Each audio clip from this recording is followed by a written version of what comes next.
And so Who was your friend? against. And what was his perspective? What was his field of research? Where did he get this conclusion from? It was somebody I'd worked with, but I'm convinced he'd read all the documents. He was a Which documents do you think he'd read, Oliver? I don't know. No, but you changed your view on European Union membership as a consequence of what he said. In a political landscape full of noise, every now and then you get a moment where the truth cuts straight through the spin. And lately, something remarkable has been happening. Voices on the right, people who once cheered Brexit as a national awakening, are beginning to admit, quietly, cautiously, almost reluctantly, that the project simply did not deliver. And today we've got one of the clearest signs yet. Lord Danny Finkelstein, a long-standing Conservative commentator writing in the Times of London, has now suggested that Labour should openly discuss the possibility of rejoining the European Union in the run-up to the next general election. Think about that. After years of defending the decision, after years of insisting that everything would eventually fall into place, one of the establishment's own columnists is effectively saying it's time to reverse course. And that shift, that honesty, is exactly why today's clip is so fascinating. Because every time a prominent figure acknowledges the truth, it feels only right to revisit the kinds of conversations that led us here, conversations built on confusion, misplaced trust, and political storytelling that never matched reality. So in that spirit, we're going to look back at another truly baffling Brexit call. It's one of those moments where you can practically hear the contradictions collapsing under their own weight. Before we jump in, tell me where you're tuning in from. And remember to like and subscribe. Your support helps the channel grow and keeps these stories coming. All right, let's watch this together. And once the clip finishes, I'll break it all down and share my thoughts at the end. Oliver is in Leyland. Oliver, what would you like to say? I'd like to tell you why I voted for Brexit. Okay. Shall I guess? What? Shall I guess? Yeah, have a guess, yeah. Okay. Is it because you wanted to make our own laws and withdraw from the European superstate that we never agreed to join in the first place? To some extent, that, yes. Yeah, because that's all nonsense. What? Well, we did agree to join much more than just a single market back in the early 70s. Ted Heath wrote extensively about it. It's not a superstate, and we don't really have the... Oh, go on, never mind. My dad was a senior officer in one of the big trade unions. Yeah. And he said, it was a bit of a joking conversation. He said, you don't like that, do you? And I said, well, yeah, joining a common market seems like a good idea to me. And I couldn't work out. I'd never asked him why he didn't like it. And I was talking to a friend of mine, and he said, "You do realise you're voting for the United States of Europe. That's what it's all about." Mm. And I said, "I don't want that. I want the common market.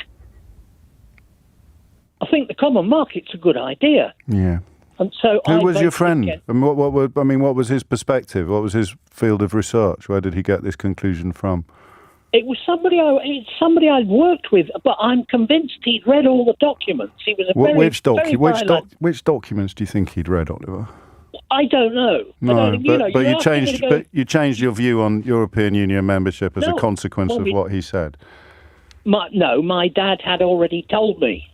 Right. And I mean, he knew people like Harold Wilson. Yeah. He only rubbed shoulders with him. He didn't. Anyway, and so I voted against, and I thought, well, that's it. We're But what were you voting for?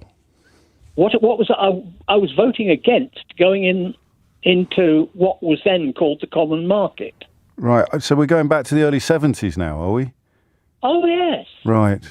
I'm just interested in why you don't regret voting to leave the European Union, given the long, long lists of broken promises and irrefutable damage that we've been detailing since 10 o'clock this morning.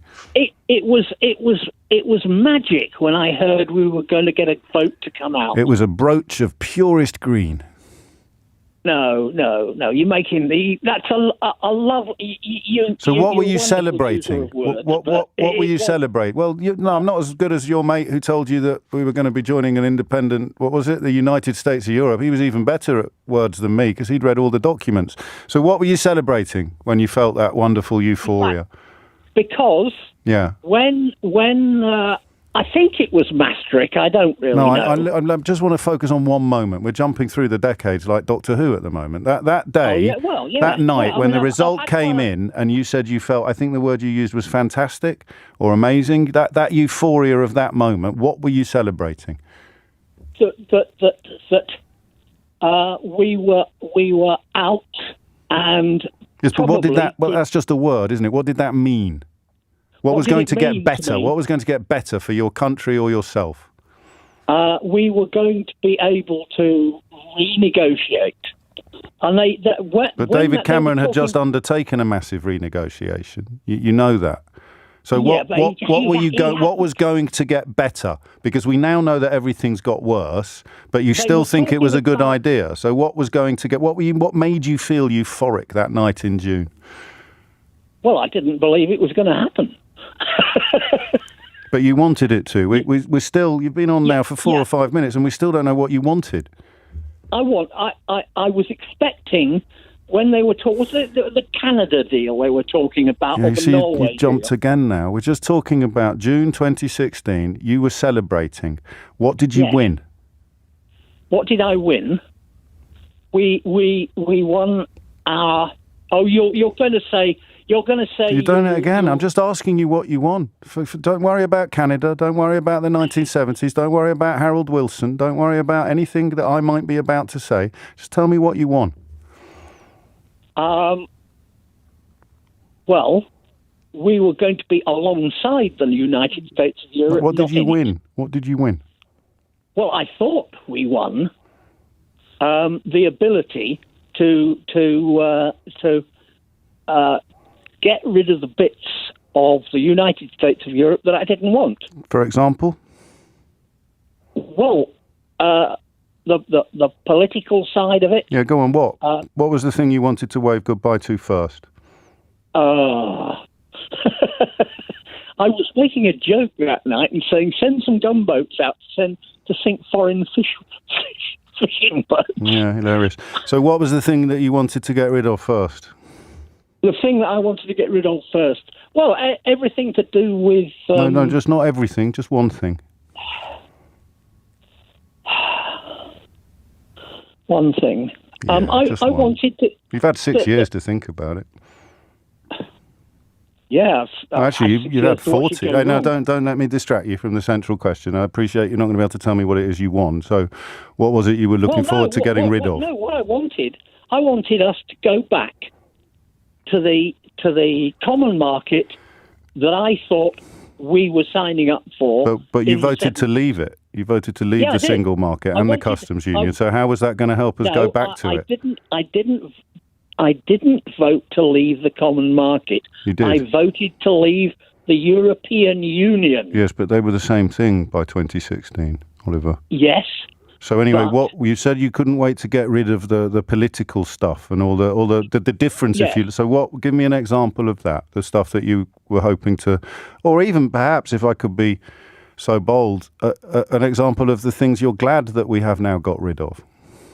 Well, for example, not being able to only the European Parliament is only able to vote on things. Yes, but I'm asking about the things that they have voted on. I'm not interested in the procedure of the Parliament, the things that you couldn't wait to get rid of, the things that you were bound by, the rules or the laws that you had to abide by, the regulations that you had to observe, the changes to your life that had been implemented by membership that you couldn't wait to shrug off. What were they? Well, we have to go back to when Thatcher decided to... You're back in your TARDIS. It was June 2016. You're celebrating the things that you don't have to do anymore. What were they? I'm 75 tomorrow. Happy birthday. Yes, thank you. And the whole point is this business has been on the news ever since we signed up to join. And every time something happened, it was worse for us. How? Can you give me one example? Do you think? Yes, I can. Go on then, because it's been a while. Yes, I can. Go on then.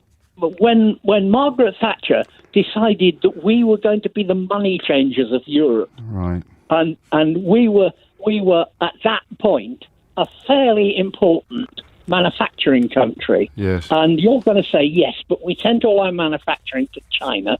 Because you keep telling me what I'm going to say. I just wish you'd concentrate on what you're going to say when I ask you what you actually won. It's for the final time, because I'm late for the news and I don't want to interrupt your birthday preparations. What did you win? I say, here's the prize that you celebrated. What are you pointing at? I'm pointing at the common market. Right. Have a great birthday, won't you? Lottie Morley's here with your headlines. What you've just seen is the same pattern that has repeated itself countless times since 2016, and it perfectly captures why the entire Brexit project is now buckling under the strain of its own contradictions. Oliver wasn't calling in to deceive anyone, and he wasn't lacking intelligence. He was, like millions of others, swept into a political storm built on promises that could never exist. In the real world, he was a casualty of messaging that told people they could reclaim something without ever defining what that something actually was. And James, with that calm, precise dismantling he's become known for, simply held up a mirror. He didn't shout. He didn't mock. He just asked the one question that Brexit supporters have never been able to answer. What exactly did you win? And that's when everything unraveled. Because Oliver's big ambition, the one thing he believed he was protecting, was a return to the common market. And in one sentence, James exposes the absurdity, the vote. Oliver Cast removed the very thing he thought he was defending. The single market is the modern form of that common market, and he voted against it. That's not stupidity. That's the power of political framing, and how easily people can be steered toward the opposite of what they want. And when James pressed him for examples, a regulation, a rule, a major policy that had harmed his life, there was nothing. Silence, hesitation, vague gestures toward events decades earlier, and that silence is becoming harder to ignore across the political spectrum. Even commentators who once championed Brexit are now admitting that there were never tangible, measurable advantages for ordinary people.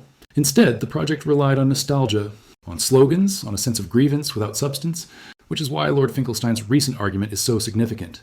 When a conservative peer publicly writes that the only practical and credible path forward is to move toward rejoining the European Union, it marks a turning point. It is a formal acknowledgement that the story sold to voters like Oliver was never built to last. It was emotional, yes.